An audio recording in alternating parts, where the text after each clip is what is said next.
మన ప్రభు అయిన యేసుక్రీస్తు నామంలో అందరికీ వందనాలు, దేవునికి స్తోత్రాలు. హల్లెలూయా. మన ప్రభు అయిన యేసుక్రీస్తు కృపను బట్టి మరోసారి యేసయ్య మాట అనే కార్యక్రమం ద్వారా మీతో మాట్లాడడానికి ఎంతగానో ప్రభునందు సంతోషించి ఆనందిస్తున్నాను. దేవునికి మహిమ కలుగును గాక. నేను మీకు తోడై ఉంటే, దేవాతి దేవుడు మనకు తోడుగా ఉంటే మన జీవితాల్లో కలిగే ఆనందం అంతా ఇంత కాదు. ఆయన సర్వశక్తి కలిగిన దేవుడు ఒక మనిషినికి తోడుగా ఉంటే ఆ కుటుంబంలో అపజయం అనేది లేకుండా అన్ని విషయాల్లో ఆయన తోడుగా ఉండి నీ పట్ల నీ విషయమై గొప్ప కార్యాలు చేయగలిగిన దేవుడు మనం ఆరాధిస్తున్న దేవుడు. ఆ దేవాతి దేవుడు నీ జీవితంలో నా జీవితంలోనూ కూడా మనకు తోడుగా ఉంటే ఏ కుటుంబంలోనూ కన్నీళ్ళు ఉండవు, ఏ వ్యక్తి జీవితంలోనూ ఆవేదనలు ఉండవు. ఆయన తోడు ఉంటే మన జీవితంలో ఏం జరుగుతుంది?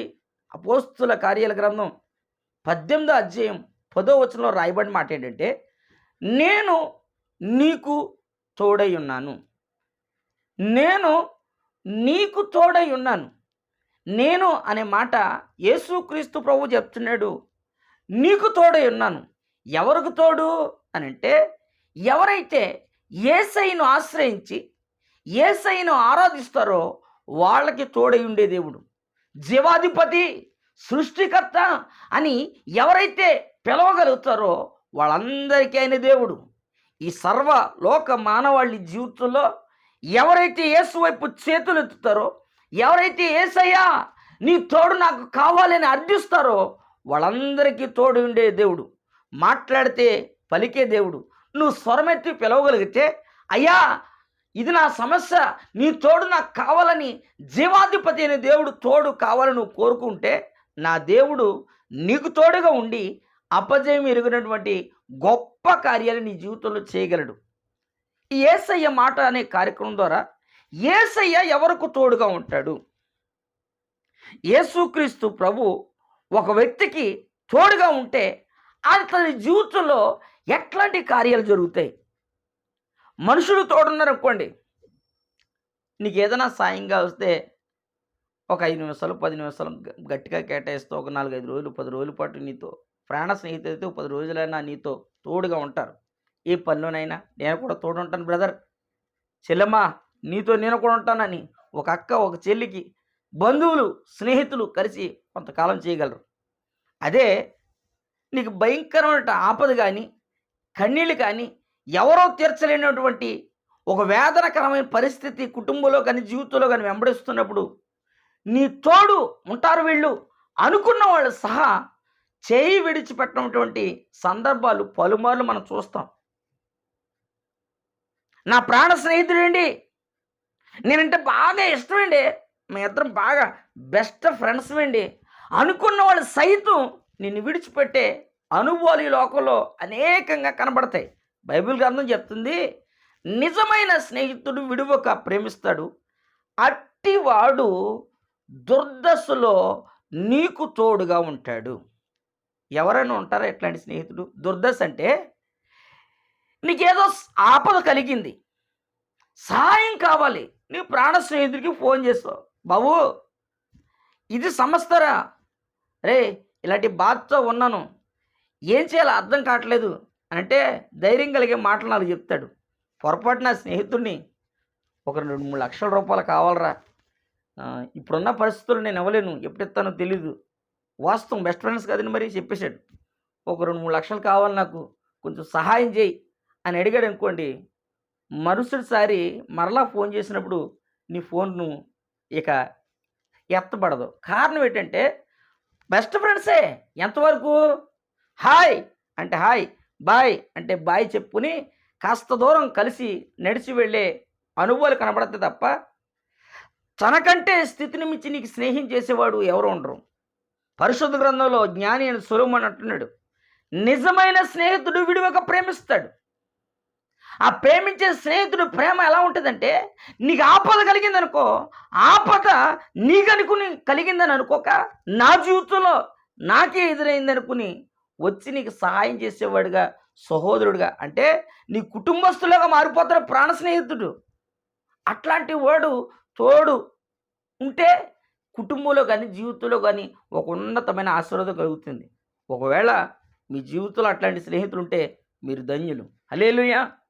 ఈ భూలోకంలో ప్రస్తుతం ఉన్న పరిస్థితుల్లో ప్రాణ స్నేహితులు పక్కన పెడితే కుటుంబస్తులు కూడా విడిచి వెళుతున్నట్టు భయంకరమైన కాలంలో ఉన్నాం.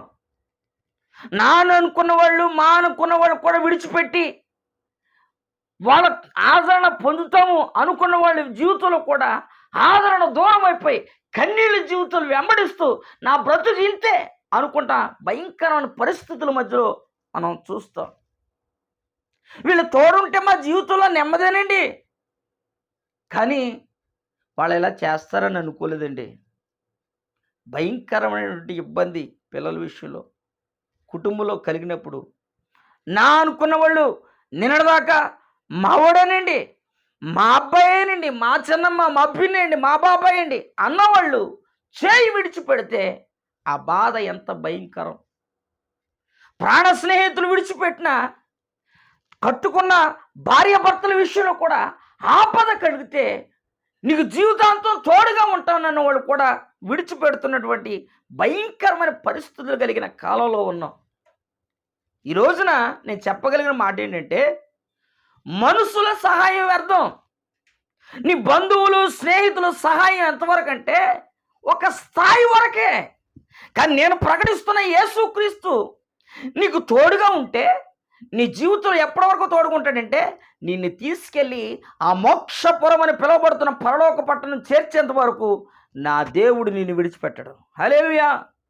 స్నేహితుల సహాయమైన, బంధువుల సహాయమైన, రక్త సంబంధులైన, ప్రాణ స్నేహితులైన ఒక పరిధి వరకు మాత్రమే వారు నీకు తోడుగా ఉంటారు. నీ జీవితానికి నిత్యము తోడుగా ఉండాలంటే నిజమైన స్నేహితుడు ఎవరయ్యా అంటే ఒక ఆత్మీయుడికి రక్షింపబడి రక్షణ మార్గంలో నడిపించబడుతున్న ఒక ఆత్మీయుడికి నిజమైన స్నేహితుడు ఎవరంటే యేసుక్రీస్తు ప్రభువు. ఒక ఆత్మీయుడికి నిజమైన స్నేహితుడు ఎవరయ్యానంటే యేసుక్రీస్తు ప్రభు. ఎందుకు యేసుక్రీస్తు ప్రభు స్నేహితుడు అంటే ఆయన ఈ లోకంలో స్వార్థ చేస్తున్న రోజుల్లో యేసు ప్రభు దగ్గరికి వచ్చిన ఏ ఒక్కరిని కూడా నువ్వు నాకు ఇష్టం లేదు అని పంపించలేదు. ఒకరోజు ఒక అన్యురాలు దేవాదేవుని దగ్గరికి వచ్చిందండి. వచ్చి, అయ్యా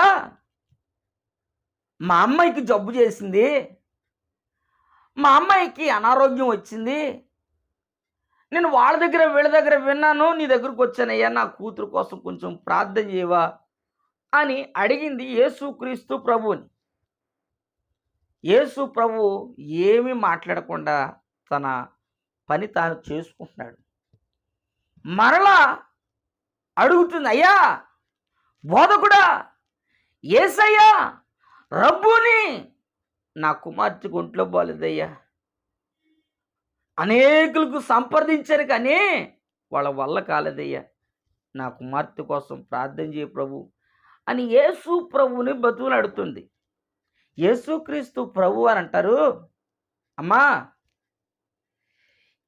ఆమెతో చెప్పకపోగా నేను చేయనని చెప్పకుండా యేసు ప్రభు అంటాడు, ఇది నా పిల్లలు తినే రొట్టె, ఇది కుక్క పిల్లలకు నేను వేయను అని యేసు ప్రభు ఓ చక్కటి మాట చెప్పాడు.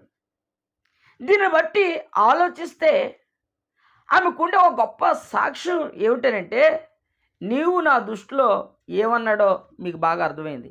కుక్క అని తిట్టినట్లుగా మనం చూస్తాం. ఆమె యేసయ్యను బ్రతులాడుతూ, అయ్యా నిజమే బాబు, నీ పిల్లలు బల్ల మీద కూర్చుని భోజనం చేసిన తర్వాత నీ రొట్టెను తిన్న తర్వాత నువ్వు ఇచ్చిన ఆహారం వాళ్ళు తిన్న తర్వాత దాంట్లోండి కొన్ని మెతుకులు కింద బలమే పడిపోతాయి, కింద పడిపోతాయి. వాటన్నిటిని తీసి పెంట మీద పాడేసినప్పుడు, అవతల పడవేసినప్పుడు కుక్కలే కదయ్యే తినేది. ఆ కోటలోనైనా నా కుమార్తెని బాగు చేయి అని ఆ తల్లి యేసు ప్రభువుని అర్థిస్తుంది. నేను మాట చెప్పాలని అనుకుంటున్నాను. యమా, ఎందుకని యేసు ప్రభు మీద నీకింత విశ్వాసం అని అంటే, ఆమెను అడిగితే మనం చెప్తుంది, అయ్యా డాక్టర్లు అందరిని సంప్రదించడం వల్ల కదన్నారు. అనేకమైన చోట్ల తిరిగాను, రోగం బాగుపడలేదు. ఈ పగటిపూట యేసుక్రీస్తు ప్రభు దగ్గరికి వెళ్తే నా కుటుంబం బాగుపడుతుందని వాళ్ళ సహాయం వీళ్ళ సహాయం వల్ల ఎదురు చూశాను, కానీ కన్నీళ్లు నా జీవితంలో కనబడుతున్నాయి. నా కడుపుడిన కుట్టిన కూతురు విలవలలాడుతుంటే తట్టుకోలేక వచ్చి బ్రతులాడుతున్నాను, బాబు నా కుమార్తెని బాగు చేయి. యేసుక్రీస్తు ప్రభు చక్కటి మాట చెప్తాడు. ఇంత విశ్వాసాన్ని ఇశ్రాయేలీలో నేను చూడలేదు అని. అంటే ఆమె స్థితి ఎంతగా మార్చబడిందంటే, తన పిల్లల కోసం నువ్వు పనికిమాలిన దానివి అని యేసుక్రీస్తు ప్రభు అనే మాట అన్న ఆమె బ్రతులాడుతుంది, అయ్యా నీవు నన్ను దర్శించు, నా కుమార్తె కొరకు చిన్న ప్రార్థన చేయ బాబు, నా కుమార్తెకు స్వస్థత కావాలని అర్థిస్తుంది. నీ చెప్పగలిగిన మాట ఏంటంటే, దేవాతి దేవుడు నీకు తోడుగా ఉంటే, ఆయన తోడు నీకు జీవితంలో ఉంటే, ఎవరో ఎరుగని మనిషికే దేవుడు ఎంత సాయం చేసినప్పుడు నీ జీవితంలో ఆయన సాయం చేయడంటారా? ఎవరో తెలియనటువంటి ఒక వ్యక్తి యేసుక్రీస్తు ప్రభు పాదాల దగ్గరకు వచ్చి, అయ్యా నా కుమార్తె ఒంట్లో బాలేదు, మా అమ్మాయి బలహీనరాలు, ప్రార్థన చేయంటే ఆ అమ్మాయి బాగుపడిన సందర్భాన్ని మనం జ్ఞాపకం చేసుకున్నాం. ఎరుగని జనం వచ్చి యేసు ప్రభువును బ్రతులాడుతుంటేనే దేవాది దేవుడు గొప్ప కార్యాలు చేస్తూ వచ్చాడే. మరి నీ జీవితంలో నా జీవితంలో ఆయన తోడు నీకుంటే నీ జీవితంలో ఎలా ఉంటుంది అనేది మరో సంగతి మీకు జ్ఞాపకం చేస్తాను. అతడు చిన్న వయసు కలిగిన బాలుడు, రామారామి ఒక 10-12 సంవత్సరాల వయసు ఉండొచ్చేమో. తల్లి తండ్రి పిల్లలు, తల్లి తండ్రి అన్నదమ్ములు అందరూ ఉన్నారు, అయిన వాళ్ళందరూ ఉన్నారు.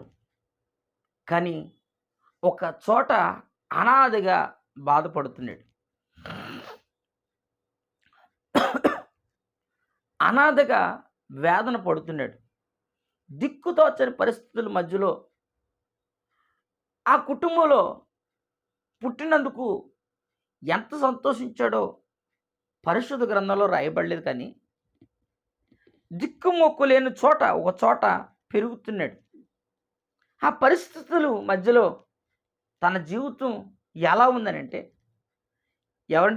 ఎవరైనా ఒక కొత్తవాడు మన ఊర్లో మన మధ్యలో మన వీధి మధ్యలో చాలు తిరిగితే అడుగుతాం, బాబు ఎవరు నువ్వు అని.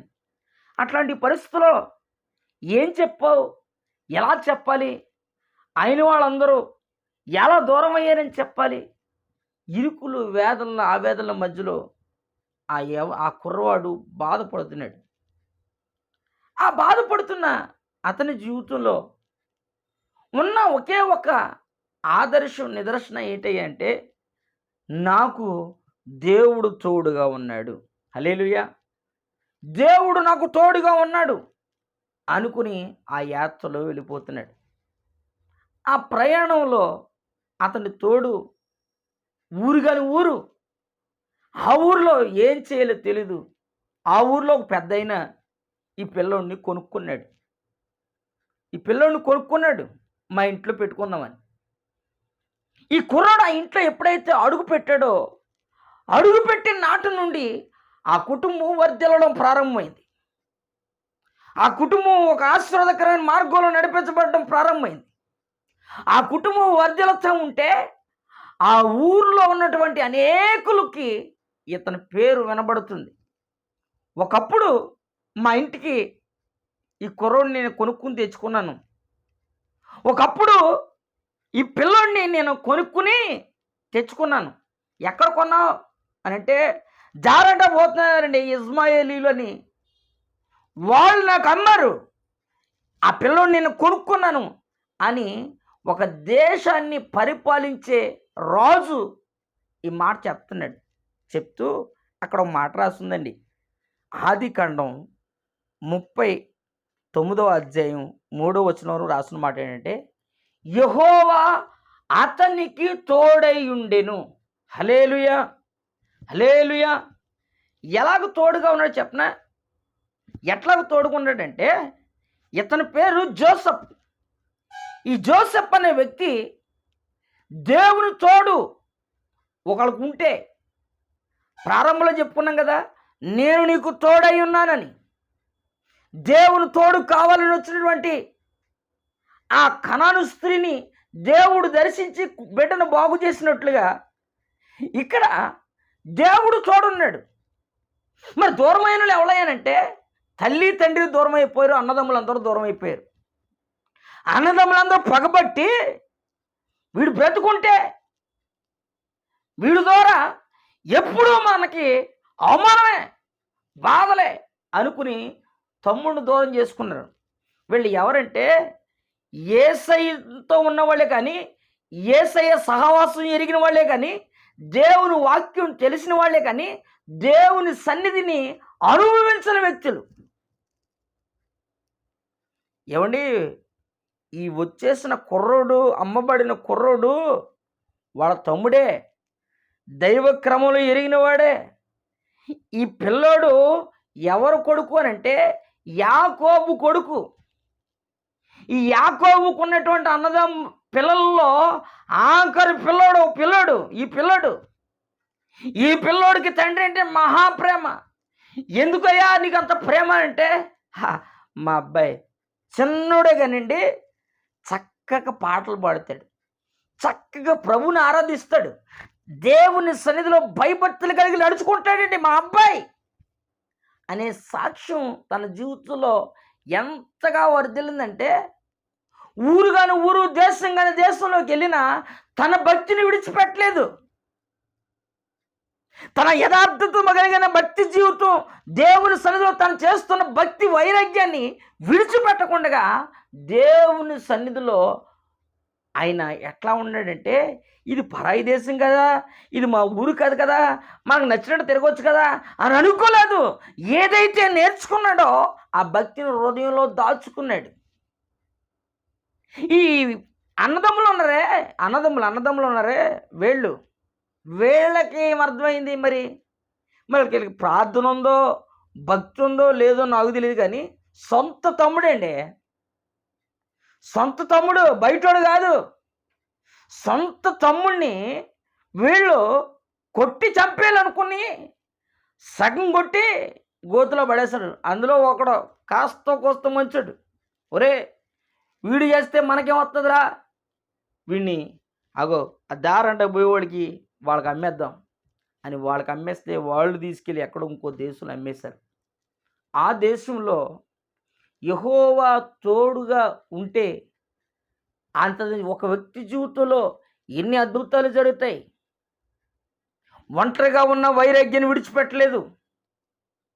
అనాథగా స్థలంలో పెరుగుతూ ఉన్న దేవుని సన్నిధిని విడిచిపెట్టిన వాడు కాదు. నేను ఒంటరిని కదని కుంగిపోయి బాధపడి ఇక నా జీవించాలే, నా బ్రతికించాలే అని బాధపడిన వ్యక్తి కాదు. బాధ హృదయంలో ఉన్న పైకి కనబడకుండా పెరిగినవాడు. మన భాషలో చెప్పుకోవాలంటే ఏమండి, అందరూ లేకపోయినా, ఏ వ్యక్తి సహకారిగా లేకపోయినా ఆ చోట కూడా ఫలిస్తున్నాడు. హల్లెలూయా. ఏమీ లేని చోట కూడా ఒక శ్రేష్టమైన ఫలభరితమైన జీవితం చేయగలుగుతున్నాడు. ఎందుకని అని అంటే, యెహోవా తోడుంటే ఏం జరుగుతుందో చిన్న వయసు నుండే దేవుని సన్నిధిలో తండ్రి దగ్గర నేర్చుకున్నాడు. దేవుని సన్నిధిలో దేవుడు మనకు తోడుగా ఉంటే, సర్వశక్తి కలిగిన దేవుడు ఒక వ్యక్తికి తోడుగా ఉంటే తన జీవితంలో ఏం జరుగుతుందో అనుభవాలన్నీ చక్కగా నేర్చుకున్నవాడు ఈ యవనస్తుడు, చిన్నపిల్లోడైనటువంటి యోసేపు. తన జీవితంలో యెహోవా అతనికి తోడుగా ఉంటే, ఆ 39వ అధ్యాయంలో కింద రాసుంటుంది, యెహోవా అతనికి తోడుగా ఉండిన గనక ఆ పోతీఫర్ ఇంటిని దేవుడు ఒక ఉన్నతమైన స్థితిలో ఆశీర్వదించిన సంగతి రాజు గుర్తుపట్టాడండి. హల్లెలూయా, హల్లెలూయా. తన జీవితంలో వేదనలు రాలేదంటే అనేకమైనవి వచ్చినాయి. ఆ వేదనల మధ్యలో అయితే విశ్వాస జీవితం కూడా మర్చిపోయిన భక్తులు చాలామంది ఉన్నారు. యేసు ప్రభు నాకు తోడుగా ఉన్నాడండి అన్న గొప్ప భక్తులు ఏదైనా ఒక సమస్య రాగానే విడిచి వెళ్ళిపోయిన భక్తులు ఉన్నారు. కానీ ఈ వ్యక్తి జీవితం ఎలాగూ భక్తి భక్తి చేశాడయ్యానంటే చేయని నింద మీద పడి శరసల్లో ఉన్న తన భక్తిని విడిచిపెట్టలేదు. హల్లెలూయా, హల్లెలూయా. తన భక్తి ఎట్టా కాపాడుకున్నాడంటే శరసల్లో పడవేసిన నేను యథార్థంగా ఉన్నాను కదా, ఏ విషయంలో నేను తప్పుకోలేదు కదా, పరిశుద్ధత విషయంలో కానీ, ఆరాధించే విషయంలో కానీ, దేవుని సేవించే విషయంలో కానీ నేను తప్పిపోలేదు కదా, ఈ నింద నా మీదకి ఎందుకు వచ్చింది అని విసిగి వెళ్ళిపోయాడు కాదు. దేవుని సన్నిధిలో భయభక్తులు కలిగి యథార్థతగా నిలవబడి పరిశుద్ధతను ప్రేమించి పవిత్రతను కాపాడుకుంటూ తన జీవితాన్ని మార్చుకున్నాడు గనక అది పరాయి దేశం అయినా ఆ ఊర్లో ఆ కుటుంబం ఎంత శ్రేష్టమైందో తెలియదు, కానీ యేసయ్యని బట్టి ఆ కుటుంబం నా దేవుడు వర్ధల చేశాడు. హల్లెలూయా. నీ జీవితంలో నా జీవితంలో మన భక్తి స్థాయి ఎలా ఉండాలంటే దేవాది దేవుడు మనకు తోడుగా ఉంటే నువ్వు పట్టిందల్లా బంగారంగా మారాలి, పెట్టిన అడుగెల్లా నేతిలో పడినట్టుగా పడాలి. అంటే నువ్వు ఎక్కడికి వెళ్ళినా, ఏ చోట నిలబడినా, ఏది చేసినా జయం నీ సొంతం అవ్వాలి, అపజయం ఎరిగిన వాడిగా ఉండాలి.